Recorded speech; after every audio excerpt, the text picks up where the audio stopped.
Jared Dillian. Now you know a rich guy. I'm Jared Dillian. This is the Jared Dillian Show. It's a pretty good show. We got some good stuff going on tonight. If you want to call to talk about your money, please call 844-305-7800. That's 844-305-7800. This is the Jared Dillian Show. I don't pay a lot of attention to like politics and pop culture and stuff like that. Is Pam Anderson like a conservative commentator now? I saw she was on The View getting into a fight with Meghan McCain, and I saw her on Twitter today. What is going on? There's a lot of weird stuff going on. Would not have predicted that 20 years ago. You might want to know how to improve your credit score. That might be of interest to you, or you might not care. There are some personal finance experts who say that you should not care about your credit score, that the goal is to eliminate all your debts, so what the hell do you need a credit score anyway? And I can't say that I agree with that. I understand the sentiment. I sort of agree with the sentiment. I think it's good to get rid of your debt. But to just totally go off the grid and say you don't care about your credit score is not that smart. Because you never know. Someday you might need to borrow money. It might be an emergency. And if you have neglected your credit score, if you had let it deteriorate, then you might be up a creek. So it's a good idea to keep track of your credit score, even if you don't really like doing it. And the good news is today it's like now it's easier than ever. A lot of credit cards will just give you your score for free. I think 2 out of my 3 major credit cards just give me the score. I also have like credit monitoring service with USAA, although I think that just changed or expired or something. I'm not super worried about. I mean, me personally, like I don't really care. I don't think it's going to drop significantly unless I stop paying my bills. And I'm also not going to borrow money anytime soon, so I'm not super interested. But the advice I'm giving you, like you do want to keep an eye on it in case something weird happens, because occasionally weird things do happen. Like you get your identity hacked and somebody opens an account and it defaults and then it goes into collection and your whole credit score gets trashed. And, you just kind of have to keep an eye on it, because if something bad happens like that, then you could get screwed. And people do occasionally get screwed. They're like, oh, this is our dream house. And they go to buy the house and their credit is smashed. And like, how did this happen? And there was like identity theft, and you hear a lot of stories like that. So this is why, like any sane or normal person, you should keep track of it. How do you make your credit score go up? Well, let me give you some ways, and there's some dumb ways in this list that I'm going to give you. There's smart ways, and then there's dumb ways. But I'm going to give you all the ways, including the dumb ways. So the obvious way to make your credit score go up is to pay your bills on time. Pay your bills on, duh. Check this out. One missed credit card payment, one missed car loan payment, whatever, stays on your report for 7 years. One missed payment. Not good.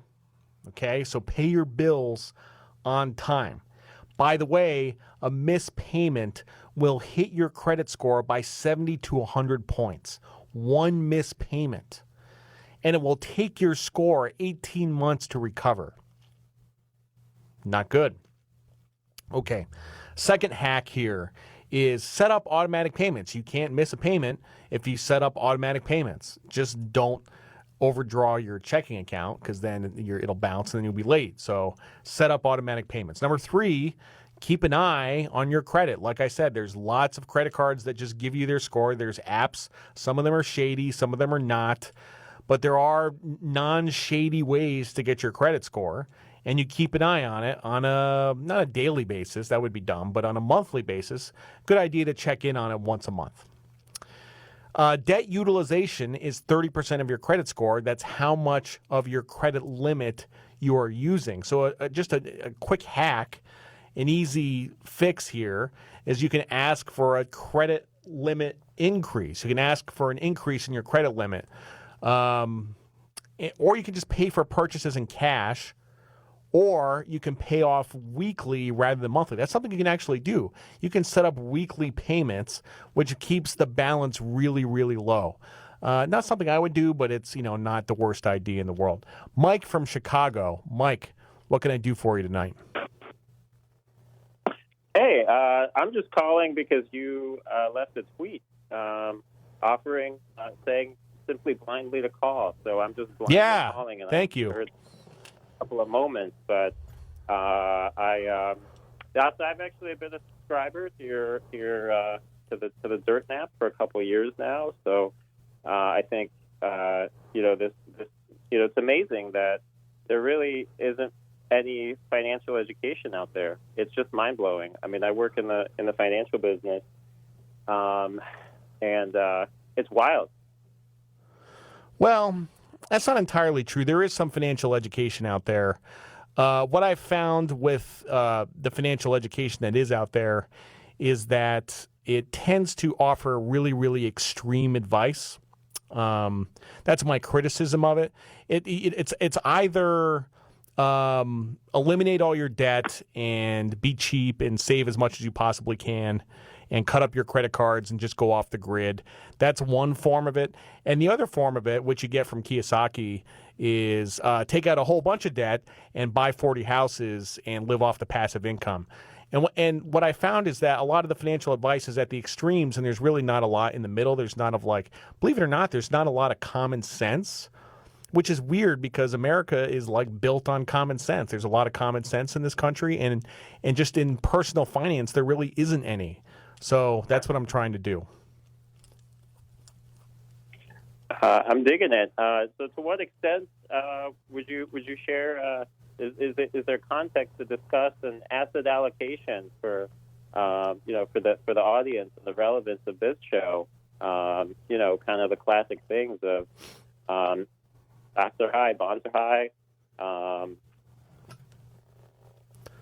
Yeah, I mean, my default asset allocation under normal circumstances is 35% stocks, 65% bonds. And that is the portfolio that it has the highest Sharpe ratio along the efficient frontier. It has the best return per unit risk, and that's the portfolio that people should be in. But as you mentioned, these are not normal times. Stocks are at all-time highs, bonds are at all-time highs. Financial assets are very expensive. So then you have to start to get creative and look for things, alternative assets, to mix in with your 35-65 portfolio. Commodities are cheap. Gold is an option.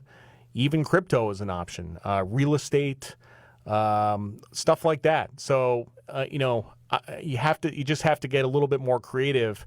And I think you have to be open to some different things rather than just stocks and bonds, because financial assets are at all-time highs. So, yeah, I like the permanent portfolio, as it's been likened. I think Meb Faber's done a lot of work that I was always impressed by, but essentially 25% stocks, 25% bonds, 25% gold, and 25% real estate, or something like that. Yeah, that's actually a pretty good. That's a pretty good alternative right now. And I haven't talked to Meb in a while, but I'm a big fan of his work too. And he's also a great guy. So, yeah. Well, fair enough. Yeah, I mean, I can drone on, but I don't think I need to. Well, thanks for calling in, and call in anytime. Nice. All right, excellent. Thanks, and good luck on the show. Okay, thank you. When we come back, I don't know what's going to happen when we come back. In a couple of seconds, we're either going to finish talking about your credit score, or we'll do something else. We might talk about doomsday prepping, which could be fun. A lot of people in finance are in perpetual doomsday prepping mode. So maybe we'll talk about that. I'm Jared Dillian. This is The Jared Dillian Show.